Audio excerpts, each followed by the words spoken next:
In this video, I want to specifically talk about I'm not quite sure how this happened, why this happened. whatever you don't resolve, it will repeat itself no matter how much you want it to stop. So first thing is, a lot of traumatized people in general want to have integrity. I met a lot of people who want to have integrity, but in their decision making, they don't. So let's say, oh, I want to be the bad bitch. And then you need to act in integrity with that thought. I want to be the bad bitch. I want to succeed in capitalism. I want to focus on myself. And then when it comes to making decisions, you choose to be the pick me. You please people who are harming you. When I see comments that are like, oh, how could she do that? The man raped her multiple times after they got married, and then she still chose to be with the abuser. But this happens all the time. The only difference between her and other people experience this and then they stay in a relationship is that her trauma and her decision making is out on the internet and it has gone viral.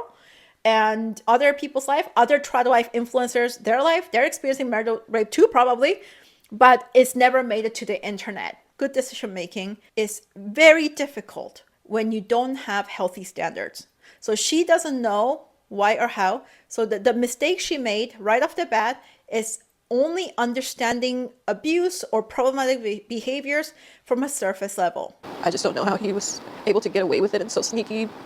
Because of my own trauma, I watch my kids like a hawk. Like, I don't like them sitting on people's laps. None of that. When we're observing somebody else go through it, that person seems really obtuse because to you is whatever is obvious.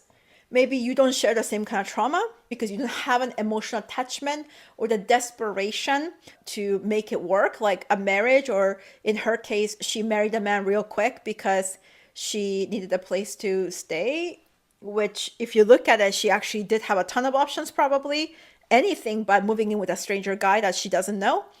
But she chose that because her life has been a series of trauma.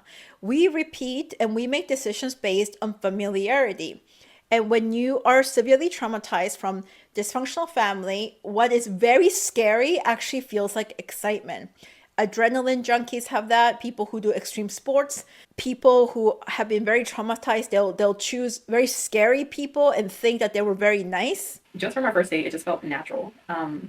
I felt like I just had known this person already. It was so comfortable. When what's familiar for them is far from healthy standards and they've never had contact with healthy standards, healthy people, healthy men. Another comment I saw is like, oh, she has sisters, so I wonder why she moved in with a man.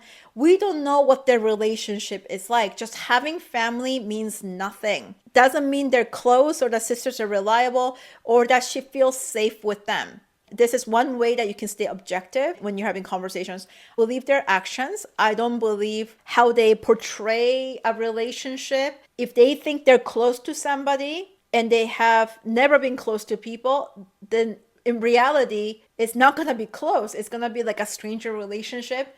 Maybe they went for lunch one time, but if you have no relationships and you think this person is your friend. So yeah, she talks about her sisters, but if someone has a situation and they can't reach out to their family member and ask, to me that says they're not close or that there's a lot of pain between them and a lot of bad sibling dynamics. Especially in dysfunctional families, siblings compete for resources and there's a lot of power struggle. So from a distance you can be sisters as grown adults, but you can't really rely on them because they have betrayed you so many times. It's almost easier to trust a stranger at that point than to trust your own family. The decision making when you're traumatized is unreasonable. You choose something that is blatantly dangerous, blatantly disrespectful, and you make decisions that actually make you lose rather than what you gain, because that's been the pattern that you lived all your life. Also, it is very possible that she saw herself as much more upgraded than what she observed with her sisters, mom, grandmother, etc. Was working hard. I was making really good money. I think I was making about maybe 90K at the time, which for me as a 24-year-old woman was good. I thought I was doing good. I had my own place. I owned my car. When the bar has been so low in your family and you've moved pretty far up, she was making what, 90K a year. She was feeling beautiful, sexy, hot, right? Like she's really upgraded her life.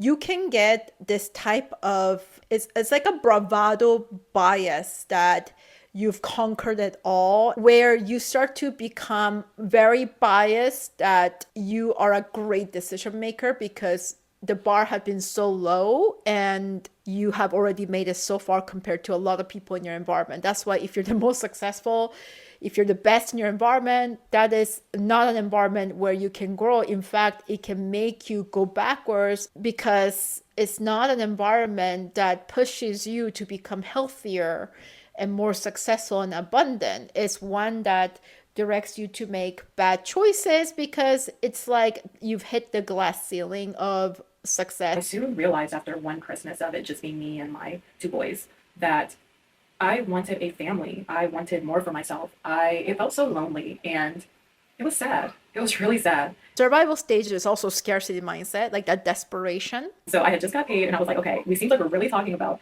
seriously entertaining the idea of getting married. So I'm going to go and get the wedding ring. We were talking about getting married like the next. So I went and got his ring. I think I paid like $300 for it. You can see where all of this bias could have taken place.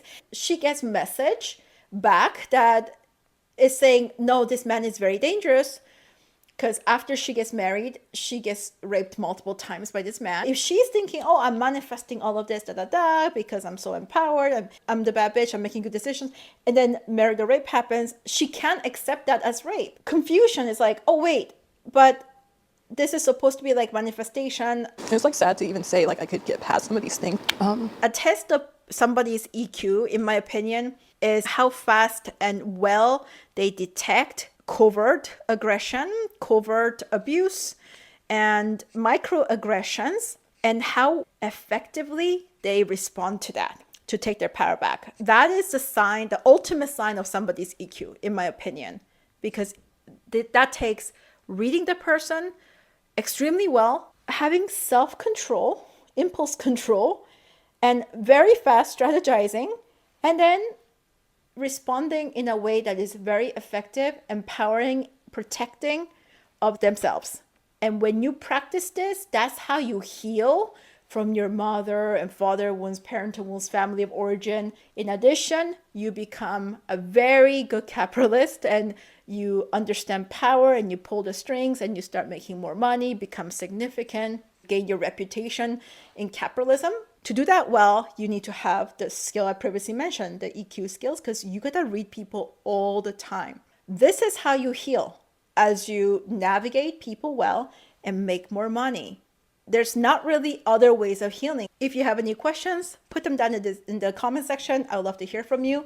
If you like more resources to take yourself to the next level, in December, we've got 3 workshops happening. Join our free community you can build with your kindred spirits, because the good growth to bad bitch journey is very lonely. And when you have the right people by you, then you'll be motivated, stay consistent, and accelerate in that journey. Thank you so much for watching. It's Julia Cha. See you in my next video.